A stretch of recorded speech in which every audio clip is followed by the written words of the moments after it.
Okay, good morning, everybody. Hello, hello. Happy Wednesday. It's a very nice day to honor Mercury, planet of communication. So we are here today to do the Astro-Babble, which, for those of you who are unfamiliar, we are going to be taking five charts that have been donated by you, my lovely people on Instagram and Facebook, and we will be showing you to them on Facebook. Can't do it on Instagram yet, working that out. But the recording on YouTube will also show the charts. And yeah, we're going to talk about some astro stuff. We're going to talk about some astrology basics, some advanced astrology stuff. Good morning, my dear. And yeah, we'll just have a nice start to the day talking about the stars. If you would like to be in the Astro-Babble with your chart featured, feel free to private message me your birth date, birthplace, and exact birth time, and I will add you to the list. The list is rather long, but I'm actually getting ready to do an all call next week, so it would be a perfect time to get on the list soon. And yeah, if you'd like to work with me one-on-one, we can look at your chart.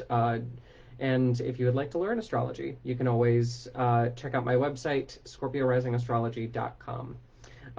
Good morning. Good morning, everybody who's jumping on Facebook and Instagram. I'm seeing all of you. Thank you so much for your support. And let's go ahead and move to our first chart. Okay, so our first chart is Kanolani. I'm so sorry if I mispronounced your name. But, oh, girl, I'm already a fan of your chart. So delicious. So what makes this chart great right off the bat is we have a Cancer ascendant, yeah, but that Cancer ascendant is very, very close to an exalted Jupiter in Cancer. So we've talked about this before, but Jupiter is the most prosperous, abundant, and lucky planet of our 7 traditional planet schemes. And to have Jupiter in the first house of self, in the sign of his exaltation, so close to the ascendant, just blessed with luck. And I'm very much a fan of that. But we also have some really interesting stuff. Oh, wow. Wow, my dear. Seriously? And a mutual reception between Jupiter and the moon? Get out. Get out of town. You are blessed, girlfriend. Blessed. I love it. So the reason why I'm geeking out is because we have this Cancer ascendant, which imbues the qualities of Cancer onto the native, as well as having, Jupiter there as well. But the moon is also the ruler of the chart, and the moon is in the 6th house of work, which does bring about some workaholic tendencies. It does bring about professional success in the fields of health, working with pets, and just the idea of being a good worker in general. But the ruler of the chart is also in Sagittarius, and Sagittarius is one of the 2 signs that Jupiter rules traditionally, and that is what's known as mutual reception, when 2 planets trade signs. And to have the ruler of the chart and the most prosperous planet in the chart in the sign of his exaltation trading signs with the moon in the 6th house of work, absolutely flawless. I love it. So that's something to be aware of. Just a lot of blessings abound in the planetary dynamics of this chart. We also have, Lord have mercy, we have an exalted Mars here too. Mercury's okay. Happy early birthday, because Sun is in Virgo, but Mercury is also in Virgo, or Venus is also in Virgo. We might need to do something with that. Okay, anyway, so when we look at the personality traits of this individual, we have Jupiter being large and in charge in the 1st house of self. We also have the North Node here, which indicates that this person is here to learn a lot about how to be an individual of their own making, of their own stature, somebody who is very fiercely independent. But also the North Node in the 1st house does bring about the medical aspect of the chart, because the 1st house is the house of the body, and having Jupiter in Cancer in the 1st house does also bring about some stomach bloat issues, because Cancer is the sign of the stomach and Jupiter is the planet of expansion. So when we see that tied to the 1st house, it does give me some digestive issues in the chart that I can see right off the bat, especially because the moon, the ruler of the chart, is also in Sagittarius, the sign of not just the hips, not just the blood vessels, but also of the liver. So we have a secondary food and eating association in the medical houses of the chart that kind of needs to be taken care care of. So that's just another piece of the chart that should be kept in mind as well. Okay, what else? And that Jupiter is ruling the ninth house of travel, foreigners, higher education, spirituality. Just glorious, absolutely glorious formations in the chart, especially when it comes to work. The seventh house of relationships has an exalted Mars, which is great. It indicates you being attracted to somebody who is a true leader and a pioneer in the field that they choose. I really enjoy that placement very much, especially because that Mars is also ruling the 10th house of success, indicating that your spouse will be very well known and famous. So that's another great thing. Now we've talked about some of the exalted attributes. We've talked about some of the well-placed planets on the chart. Let's zoom in on the Virgo tendencies of this chart. And Virgo is a sign that is naturally just a little bit anal, a little bit OCD, very much about the finer details to their own detriment, right? And having a sun in Virgo doesn't necessarily mean that you're about to go off the rails in that department, but what it does mean is when we have not just the sun in Virgo, but also Venus in Virgo in the third house of communication, of community, of siblings, as well as just writing, teaching, and communication, that there is this pickiness that tends to come forward. There is this distorted idea of beauty. There is this potential lack of self-confidence due to superficiality, or the idea that self-care on the surface is distorted on one of the two ends of the spectrum. I've seen people with Venus and Virgo who go completely Barbie doll, and they go very much into the superficial aesthetic of what's happening, and that kind of compromises their ability to be truly Venusian or unconditionally loving, not just of themselves, but also of other people.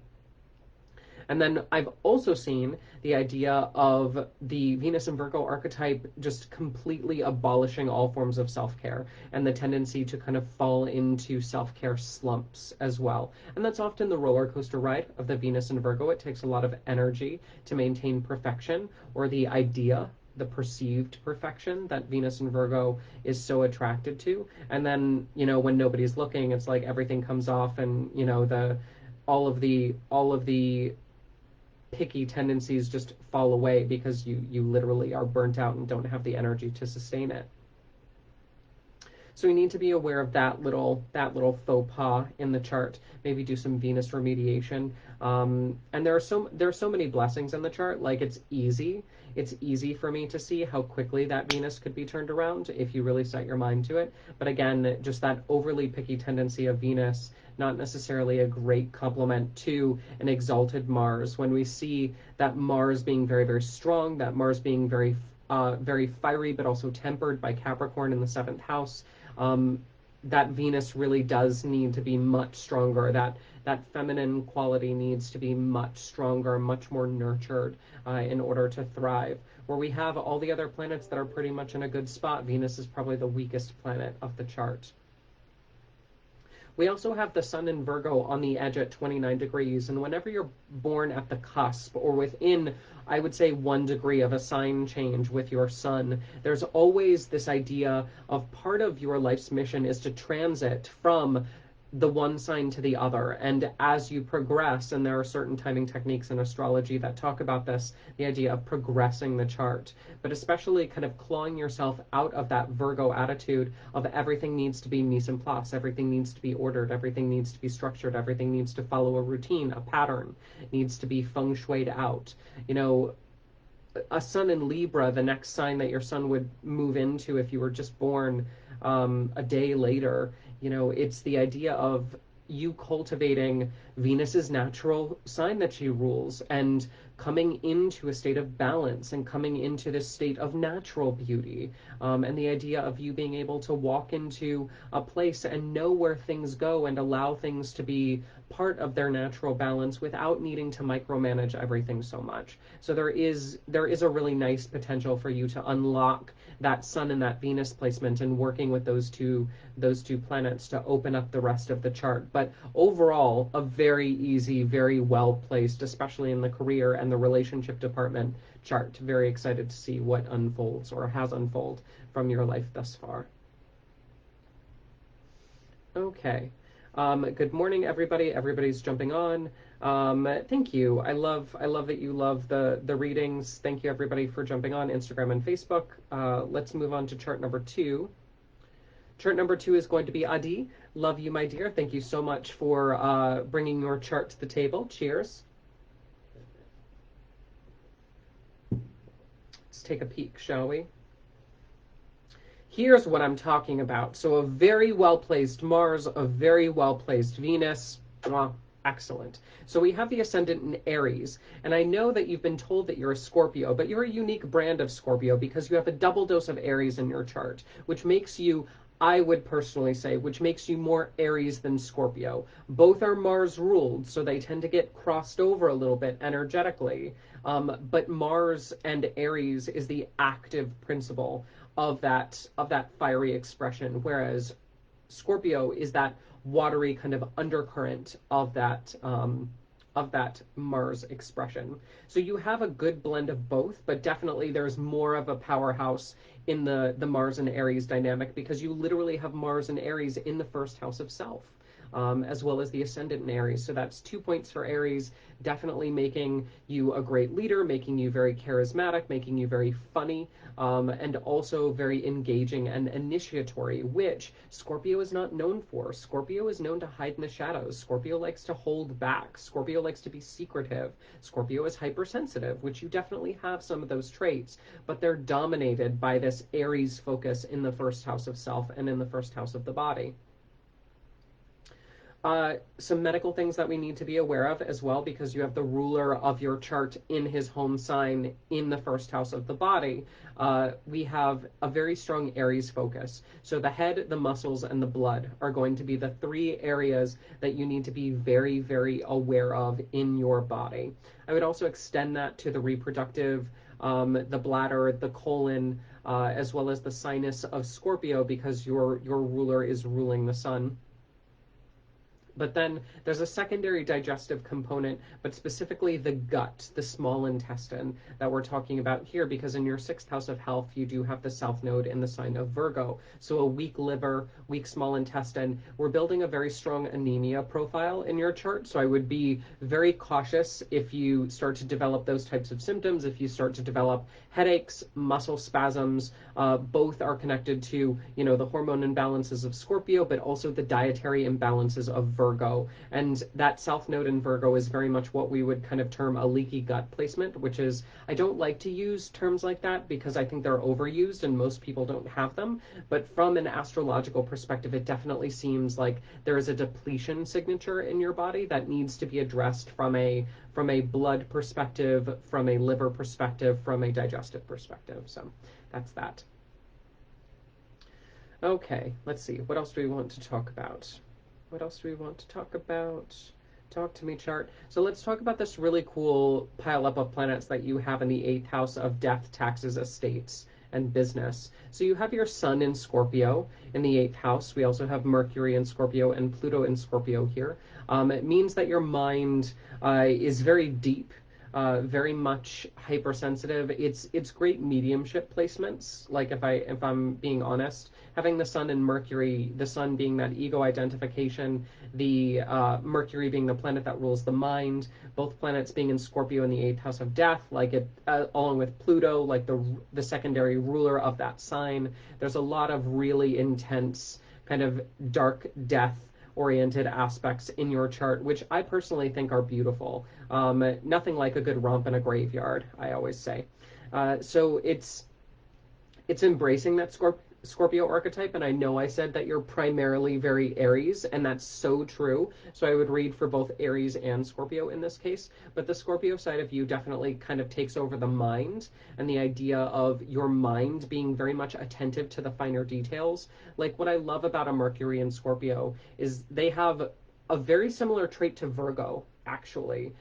Mercury in Scorpio is very hyper Virgo in this sense they walk into a room just like a Virgo does, and they know when things have been moved. They know who should not be there. They have that kind of telepathic tendency as well, because they can just read people very, very well. And that paired with the more active, action-oriented aspects of Mars and Aries definitely gives you a unique quality to both lead and to observe. We have Venus in Libra, though, in the 7th house, which I think is really interesting because Aries is very dynamic and forward, and Scorpio is very laid back and mysterious. And then the person that you're attracted to embodies like the exact opposite of your tendencies. And to have Venus, the goddess of love and abundance, in her natural kind of justice sign of Libra, her cardinal air sign, it really just, it's you being attracted to the stereotypical like Prince or Princess Charming archetype. Like it's so stereotypical, it almost hurts for your chart because I think it's great. I think it's beautiful, especially with the moon in Aquarius making a loose trine to that Venus. Like, you have such great chemistry with the people that you choose to be in your life, just from a friendship perspective. Like, you get along with them so well, but it's almost comical to the people that know you. They're like, wow, why? Like, they're so different from you. They literally embody the opposite of who you are and what you try to be. Like, all of the interest, all of the intrigue, all of the warrior tendencies, all of that really kind of strong energy that you have in your chart with all of these very determined placements. You're then attracted to somebody who's soft and symmetrical and just pretty and well liked at parties and popular and everything that, you know, that Venus archetype brings to the table. And it throws a lot of people off guard. So that's just a fun placement that I enjoy about your chart. But also, because Venus from the 7th house of relationships is ruling your 2nd house of finance, we also need to be aware that either you're going to be bringing in a spouse that has a lot of money, and or money will be a major part of that relationship in general. Which, because you have a well-placed Venus ruling your 2nd house of finance, it's not that you struggle with finances at all, but that money will be a major thing that you and your partner bond over in the relationship, and that will always be the case. Okay, let's see. And a well-placed Saturn in Capricorn at 0 degrees in the 10th. Now, this does bring up some recent transit issues. And it would not surprise me if you had to take major time off of work for health reasons. Because right now we're about to have the Mars retrograde in your 1st house of the body, squaring everything in the 10th house of success for you. Right now we have Jupiter, we have Pluto and Saturn all in Capricorn, all retrograde. Jupiter will be going direct, but still retrograde in the 10th house of success. It's been a very rough time for you socially, in the limelight of your career. And a lot of that has to do with kind of personality conflicts from the 1st house, but also health conflicts from the 1st house. So we need to be patient with that. We need to understand that, like, now is not the best time for you to go out on your own. Now is not the time for you to make big career moves, because astrologically there's just a lot of shit that's happening for everybody, but you've specifically put it in cardinal houses, in cardinal signs, between the body and your career, between the personality and your success. Like, there's a lot of friction there. So just keep that in mind, my dear. Okay. Thank you, Adi. I appreciate you very much adding your chart to the queue. Thank you, thank you, thank you. Let's real quick. Yep, check in. Good morning, Fran. Good morning, everybody on Instagram and Facebook for joining in. Let's move on to chart number 3. Chart number 3 is Megan, my queen. Cheers. How are you, darling? Megan has a Libra. Girl! What? What? Get out of town. So we have a Libra ascendant, which is great. I always love a Libra ascendant. I'm a big fan because it just sugarcoats.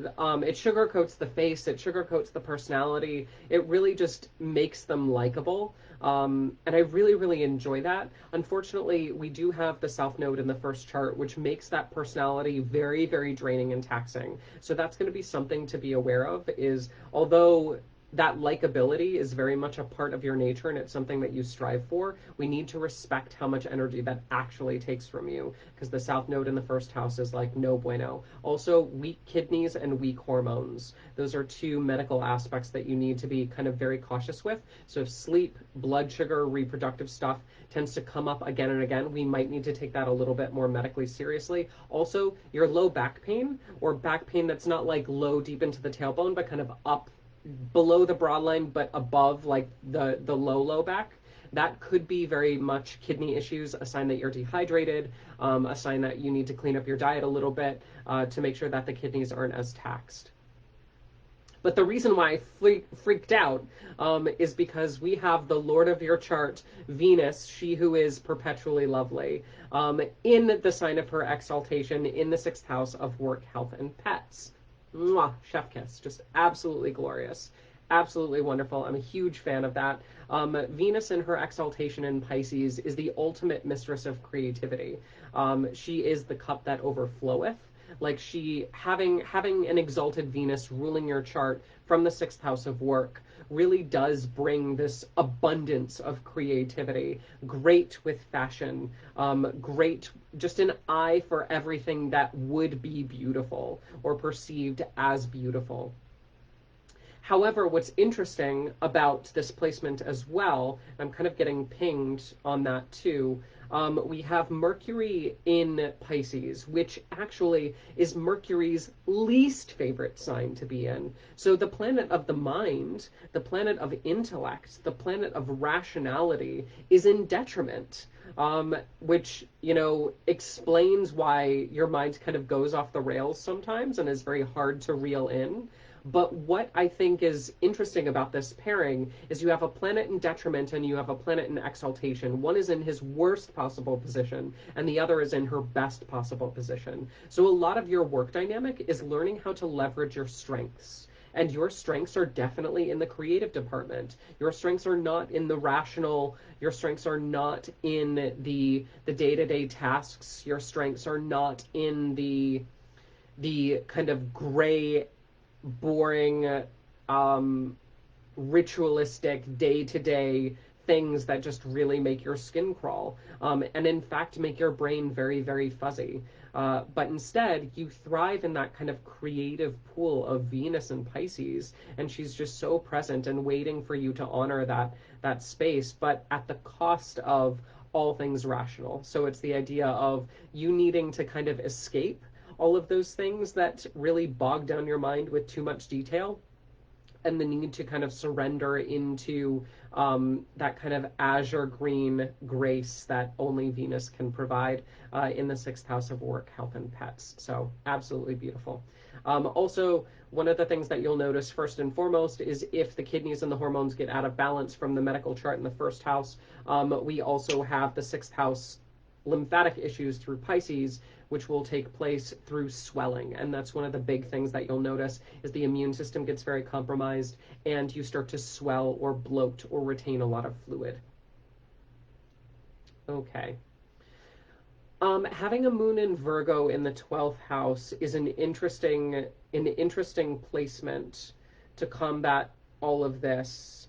It does make you very reclusive at times, almost at a scary level, because despite your mind not wanting to attach to the rational, the grounded, the more practical components of day-to-day life, having a moon in Virgo in the 12th makes this.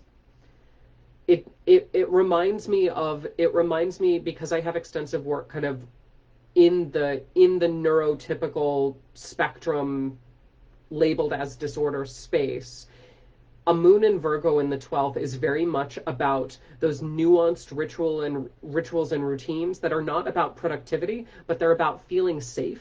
And they're about making sure that you understand that it doesn't matter. I just need to touch the light switch 3 times. It doesn't matter. I need to have this thing for breakfast. It just doesn't matter if it's safe or not, if it's rational or not. I need to do these things in this order at these times in order to make sure that my nervous system has a chance to decompress and calm down. And I enjoy that with your chart because it does give you the detail-orientedness that you need, but we need to understand that, like, you doing puzzles and locking yourself in a dark, quiet space and like throwing a blanket over your head and being surrounded by your favorite foods and scents, and just like going to town on a puzzle for a couple hours, like that would probably be some of the most therapeutic shit to you. And we would just need to honor that, because one of the ways that your nervous system kind of reorients yourself is through that escape that stimulates your nervous system in a way that only you understand. Yeah. So that's something to be aware of. Money is weird. Money has always been very weird. Money will get much easier once you hit 50, with that Pluto and Scorpio coming to fruition in the chart. But one of the things that I also find really interesting is your second house of finance is very much connected to your Mars and Gemini in the ninth. And what that tells me is that your earning potential will increase when you tap into ninth house topics. And ninth house topics include higher education, so actually going for more education, degrees, certificates, learning new skills will automatically equate to a wage increase for you, specifically because that's how your chart is structured. Also, working internationally, working with foreign clients, and really kind of traveling abroad or anything relating to travel, very much going to be a part of how you earn more income. And then fourth and last of the ninth house topics is going to be spirituality. When you start to invest in some more of your spiritual practices, you'll find that your money starts to increase through that grace of the ninth house. And that's just kind of how your chart is wired. Relationship-wise, we have some interesting stuff. So we have the sun in Aries in the seventh house of relationships, north node here, a falling Jupiter in Aries. You know, one of the things that you absolutely adore about any potential partner that you're attracted to is their radiance. Having an exalted sun in the seventh house, you know, it not only gives you that radiance, you that energy, you that drive, but it's also something that you very much admire in others. And when I say radiance and when I say big personality, like that's really what gets you going, and that's really what makes you feel like you're in the presence of greatness, is somebody who can extend their personality kind of beyond themselves and envelop a room. And the north node in the seventh house as well also indicates that you're really here to learn how to master relationships. It's something that you're very much here to kind of discipline yourself in and learn how to navigate. So the more you kind of remember that if you wanted extra karma points, like if you wanted extra do-goody points, like go pick up a book on relationships and couple communication and kind of personality types, or anything that helps you to understand other people better. That's really going to be a really nice opportunity for you to grow as a person.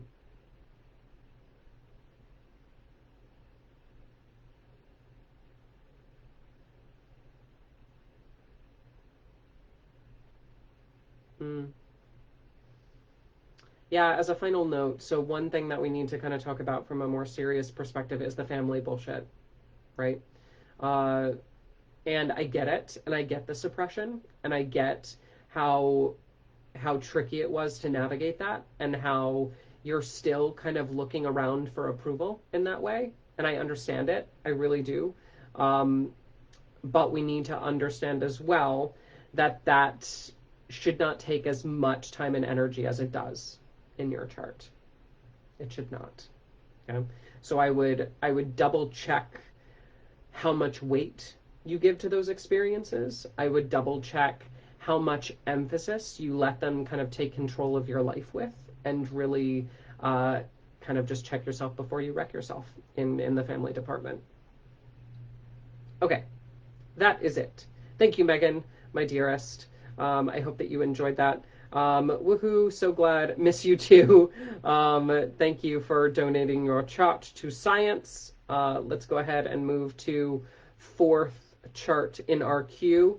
Judy, darling, cheers. Oh, that's so funny. Y'all have so much chemistry in your chart. I cannot even with your charts together. So perfect. So perfect. Uh, oh my God, in so many ways. In so many ways. It's just ridiculous. I'm very thrilled to see how much synergy you have in your charts together. I love it. To the fact that like you both have Libra ascendant, the sun in Aries we don't have in this chart. Obviously, it's in Virgo. Happy late birthday. But to have the moon in Aries and Mars in Aries in the seventh house of relationships immediately ties back to the last chart and really just brings beautiful synergy between those two charts for you too. Like fabulous, fabulous. But what's interesting and different about your chart, my dear, is you've decided to place Venus in Cancer in the 10th house. And this is a very bold move on your part because it puts Venus in the sign of the mother, in the 10th house of career and success. And what that does to a chart is it brings this maternal energy to the surface, and it brings this kind of mother henness. Venus in Cancer, when not well expressed, does tend to put the mother in smother, right? But when well expressed, can be one of the most compassionate placements, hands down, right? Because it's just you being known for how kind you are and how much you're willing to sacrifice your own personal needs and put those needs of others in front of your own, which I appreciate. Now this is a little bit dangerous for a couple reasons. Yeah.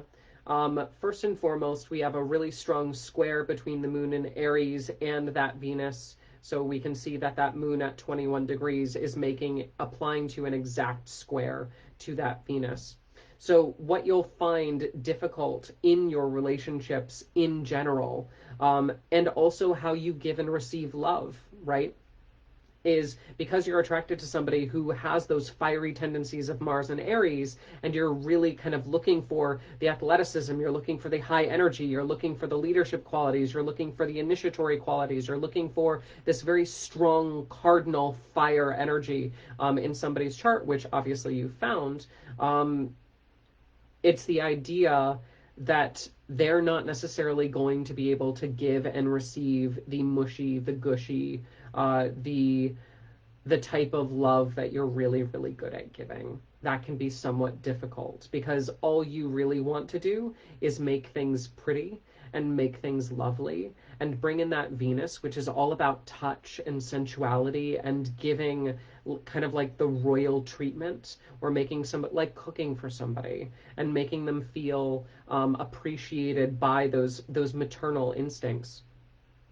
But Aries doesn't really do fucking maternal. Like Aries doesn't slow down for 2 seconds in order to appreciate the pie that you just baked. Aries is on to the next project. Aries is doing the next thing. Aries will make fun of what you just did, because they don't know how to process it, and that can be very difficult for that Venus in Cancer, from an ego perspective, to give and receive affection to that strong Aries seventh house. Um, there are a couple things that we need to talk about in your chart that are not necessarily well aspected. So we have the Sun in Virgo, South Node in Virgo, and Mercury in Virgo in the 12th house. Now, Mercury in Virgo is exalted, so Mercury's favorite place is to be in Virgo. It gives a swiftness to the mind. It really gives a detail orientedness to the mental process, to your talent of observation is unparalleled. However, there are multiple caveats to this. Multiple caveats to this. And part of it has to do with the 12th house being the house of hidden enemies, and the house that is most associated with karmic healing and lessons that are sticky and gross and not necessarily easy to process. First and foremost, when we have somebody whose chart has the sun here, yeah, especially the sun in Virgo, whose negative qualities can, on a good day, pick apart the most defensive of locks, because that's what Virgo does. To have the sun, your sense of identity, in the 12th house of hidden enemies in the sign of Virgo, it brings this self-criticalness to the surface, which I'm not necessarily a fan of. because you clearly know what beauty looks like, and you clearly know what it means to be unconditionally loving because of this Venus placement. But when it comes to what you see in the mirror, and when it comes to your own process, there's a level of tightness that is unbearable at times, and was much more unbearable when you were younger, which could have manifested in many, many different ways. But the South Node here also brings weakness into the spot of the chart, and you being blind to your own enemies, even when those enemies are yourself, right? Um, and the mind that is so well equipped to pick apart others is also the mind that is well equipped to pick apart you. And you being your own worst enemy is one of the big things that we see with this chart placement that just needs to be a little bit more psychologically understood, needs to be a little bit more heavily worked with. You know, if you wanted extra karma points, if you wanted to really get into some serious self-development, like, you should never be without a self-esteem book in your hands. You should never, like, if you have not already experienced the grace that is Brene Brown, like, you need to look at her work on vulnerability. Like, there's so much in your chart that needs to be uplifted and tweaked so that it doesn't work against you, right? And that's the one fear that I kind of have for your chart.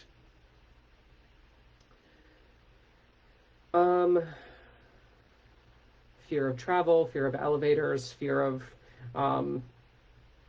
other things, with that Mercury being the mind, irrational fears in Virgo, ruling the ninth house of travel, foreigners, higher education. That could be a thing. North Node in Pisces ruled by that Jupiter. But I think one of the things that you're also well positioned to understand is, like, you're here to learn how to work, how to be of service to others, right? Which I think is the perfect situation for your chart to really thrive in. But that servitude, right, that being of service to others, does often come at a cost. Yeah. And the cost for you specifically is going to be higher learning and higher education. So if you feel like you're lagging in your professional life, if you feel like you really need to kind of take your career to the next level, it's time to hit the books. It's time to maybe travel into a new market demographic. It's time to also invoke some of your spiritual prowess. It's also time to just research, get a certificate, get an upgrade from a knowledge perspective. It doesn't necessarily need to come with a piece of paper, but learning a new skill is definitely how you overperform. If you're feeling like you're lagging behind on your life's purpose. Okay, I think that's it. Thank you, Judy. I appreciate you, darling. Both to you and Megan. Love you both so much. Yeah, I know Megan's getting a kick out of all that.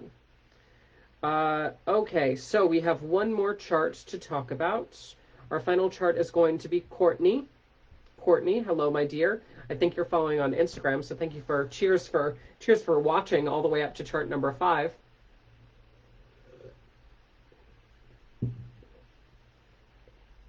And here we have an Aries ascendant. An Aries ascendant that is making a direct opposition. No, separating from an opposition. So that's all right. Mercury is in the heart of the sun, although Mercury is retrograde.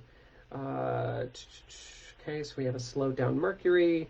We have a moon in Scorpio in the 8th. That's intuitive abilities right off the bat. Venus and Virgo in the 6th. Nope, not gonna fly. Venus has definitely been a theme this morning as we look at some of these charts. And something to kind of understand, especially because your sun is in Libra. Oh well, let's just go in order. Let's unpack the chart the way that I normally do. So First and foremost, we have an Aries ascendant, right? So even though you have a Libra sun, that does not make you just a Libra. You have three parts of your chart that you need to pay specific attention to. And if you're reading horoscopes, like my daily horoscope, I encourage my readers to read for all three major parts of the chart. That's going to be the sun sign. More importantly, in your chart is the ascendant, that Aries ascendant, and that lord of the chart, Mars and Aries. Mwah, fabulous. But then also you have your moon in Scorpio. So there are three specific parts to your personality that really need to be observed, need to be addressed. You have this part of you that's very leadership oriented, that's very much about you taking charge of your own life, you embodying that Mars and Aries energy. That very aggressive cardinal fire energy, which I think is that warrior spirit, which you invoke so well. But then also we have this sun in Libra in the seventh house, and your need to appreciate beauty, and your need to find somebody to spend your life with, and your slight obsession with relationships. And then also your moon in Scorpio in the eighth. Like when we find heavy Scorpio placements in the eighth house of death, like that's mediumship abilities. That's the ability to work with taxes and finance in a really unique way. That's the ability to work in business and having that shrewd entrepreneurial spirit. So there's a lot to unpack here in terms of the multiple sides of your personality that need to be acknowledged and appreciated. What I'm not a fan of in your chart, though, is this Venus in Virgo in the sign of her detriment in the sixth house of work. Now, I enjoy seeing Venus in Virgo in the sixth house of work because it does allow her pickiness to come forward, and her ability and her eye for detail to be so precise and editing and cutting and severe, but severe in a productive way. Yeah. So I enjoy that. But Venus is still in her detriment. She does not like to be like, when we think of Venus as the goddess of unconditional love and all things that are beautiful and self-sustaining, and she is that ace of cups, when she is in Pisces, that cup that overfloweth with love and appreciation for the world around her and the beauty that exists within it.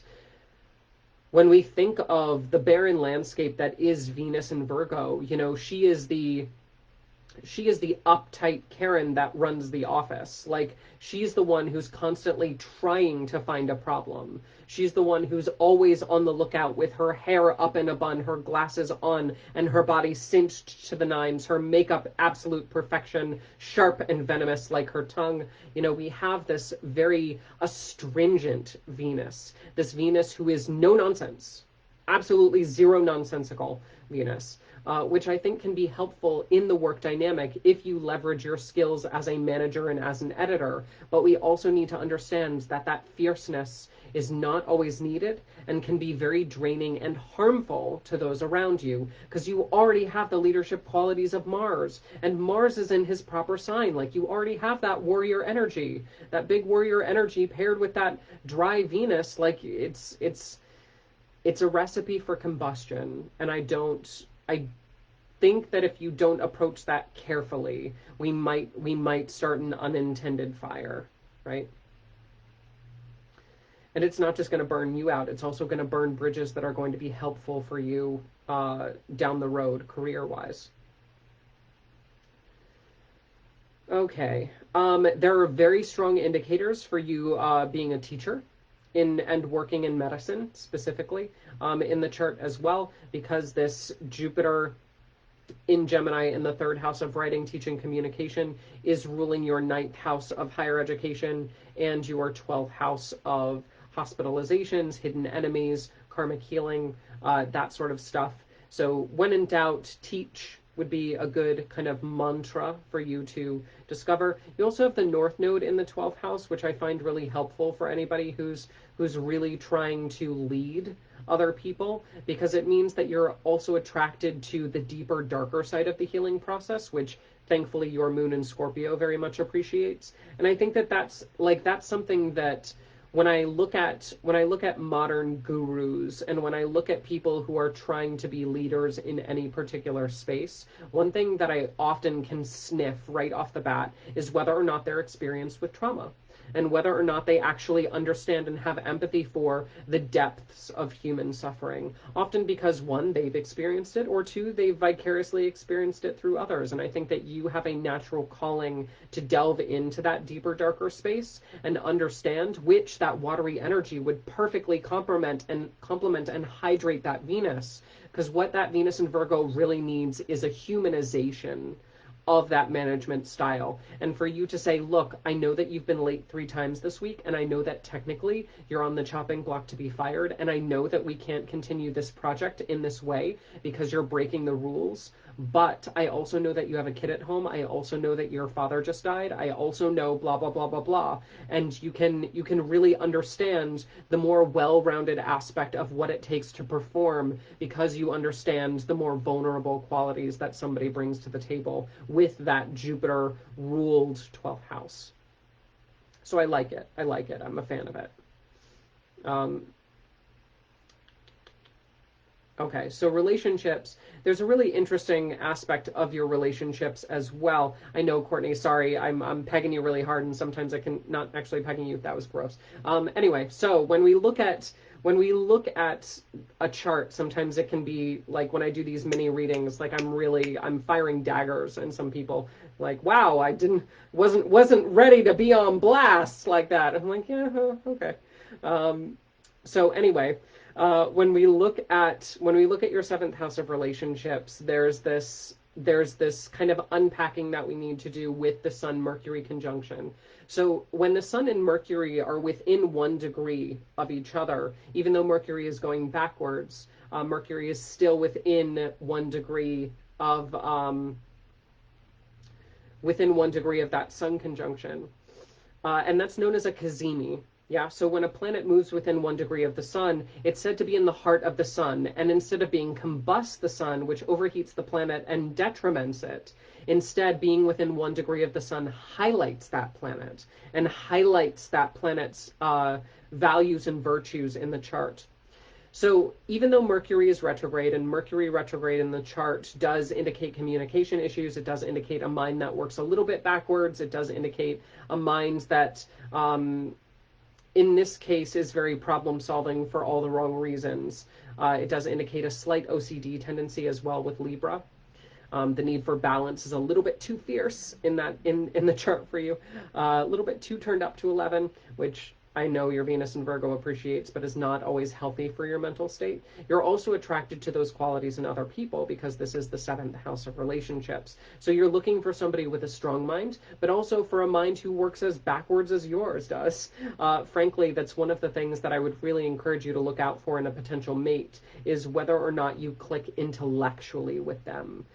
Because that Mercury retrograde in Libra conjoined the Sun is a very powerful mental placement, but also is a very unique mental placement. And if you don't find somebody who can jive with you telepathically in that way, who understands the quirkiness of your own mental space, that's going to be a problem down the road. So I would really encourage you to kind of test somebody's mental ability. Ask what books they read, ask what podcasts they follow, what media they consume, get an idea of what words they use, how they use language, and it'll really start to unpack whether or not you're a good mental fit for them, which will then start to unpack the rest of it, because where their head is at is really more important than where their heart is at, for sure.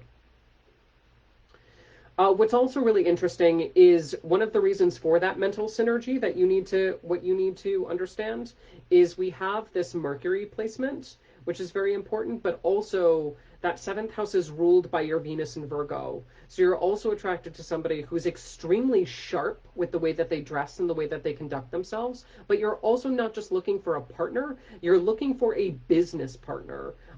Because the 6th house is the house of work, and the ruler of your relationship house is in the 6th house of work, you're not just advertising, you're not just like looking, you're not just putting out a classified ad for a partner, you're looking for somebody to take over the world with, in a very real way. Like, you're looking for somebody that you can start an LLC with and start shipping products internationally with like tomorrow.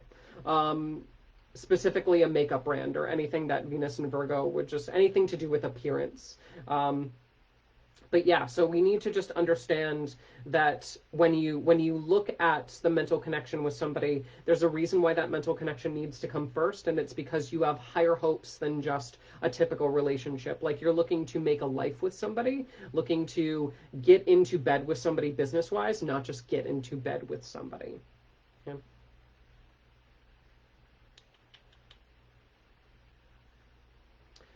It wouldn't surprise me if the ancestral stuff and the intuitive stuff, especially mediumship abilities, was because parents or family members died at an early age, because that moon in Scorpio from the house of death is ruling the fourth house of family. So that kind of okay. Nope, we're done. We're done. Okay. End of chart. Thank you, Courtney. I appreciate you both yesing and ussing and commenting on Instagram. Thank you so much for sharing your chart with the world. And yeah, so that's pretty much it for our live stream today. We've been doing it for almost an hour. It is Wednesday, so we'll do this again on Friday morning, same time, 10:30. If you would like to be a part of the live stream, feel free to private message me your birth date, your birthplace, and your exact birth time. I need those three aspects to run a correct chart. Do not comment publicly, only private message me. Safety is very important. If you would like to schedule a consultation, if you would like to deep dive into your chart, we can always do that. I also teach astrology as well. You can send a session request or download digital classes on astrology from my website, which is scorpiorisingastrology.com. I'm so glad that everybody enjoyed it. Happy Wednesday. If you don't follow my daily posts, today is a very important Mercury day. Today is a very important Wednesday in honoring our Lord of Communication and the mind. So if you could just give a little shout out to Mercury energetically to improve any communication that you need, that would be very, very appropriate. Thank you, everybody, and we will see you on Friday morning. Until next time, may the stars be ever in your favor.